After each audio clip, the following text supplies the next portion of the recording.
Mu mpamvu ya mbere rero ishobora gutera kunyara ku buriri, niba ufite ababyeyi banyaye ku buriri bakiri batoya, uba ufite ibyago byinshi byo kuzanyara ku buriri. Iyo ari umwe, ibyo byago biba biri ku kigero cya 45%, yaba bose baranyaye ku buriri barengeje imyaka 5, ukaba ufite ibyago byinshi byo kuzanyara ku buriri ku kigero cya 75%. Ikindi rero gishobora gutera kunyara ku buriri harimo ihindagurika ry'ubuzima mu buryo butandukanye kandi busa nkaho butunguranye.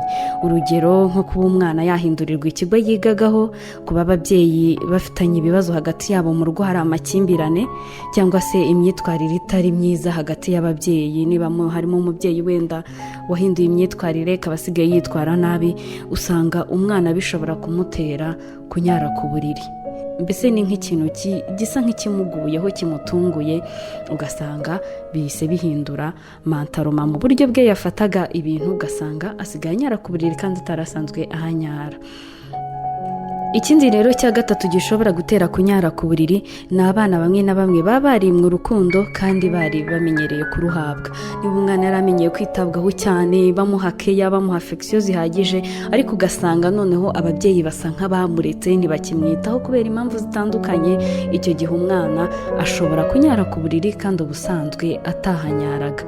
Ikindi gishobora kubitera ni ukuba umwana yaba afite stress zo mu buzima bwe bwa buri munsi. Wenda twavuga nko kuba hari abana bagenzi be bamubuza amahoro ku ishuri, cyangwa se mu rugo hari umuntu umutoteza, mbese kuba hari ikibazo afite kimubangamiye, nabyo bishobora kuba intandaro yo kunyara ku buriri. Hari izindi mpamvu rero zitera kunyara ku buriri ariko utahita uvuga ko ari ikibazo gikomeye. Izo mpamvu akenshi usanga zishingiye ku burwayi. Urugero nko kuba umwana afite ubukererwe mu mikurire, ibyo bakunda kwita retard mental, kuba arwara igicuri cyangwa se kuba arwaye diyabete cyangwa se afite ibindi bibazo by'uburwayi butandukanye, ibyo nabyo bishobora gutuma umwana anyara ku buriri. Benshi rero mu bana banyara ku buriri akenshi usanga bakunda kunyara ku buriri kubera ko batigeze basinzira kare, cyangwa se bagasinzira bagakabya cyane, bityo ntibabashe gukanguka igihe uruhago rwabo rwuzuye.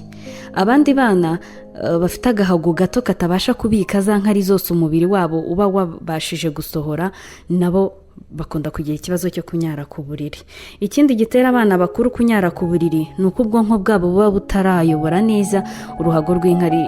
Abafite iki kibazo rero kigeraho ko umwana agenda akura mu mutwe, kigenda kigabanyuka, ariko iyo bikomeje hari igihe rwa ruhago rwe ruba rugifite ikibazo nyine, ugasanga n'ubwonko bwe ntabwo bubasha kuyobora neza uruhago rw'inkari. Icyo gihe umwana aba afite ikibazo. Umwana ashobora kurota ajya mu bwiherero kwituma cyangwa se kwihagarika, maze bigatuma anyara ku buriri, akagira ngo ni ibyanyabyo niho ari, ugasanga yanyaye ku buriri. Ikindi ni uko iyo abana bafite ikibazo cya constipation, bituma uruhago rwabo ruremererwa cyane, bigatuma binyaraho. Ikindi ni uko kunyara ku buriri bigaragara cyane ku bahungu kurusha abana b'abakobwa.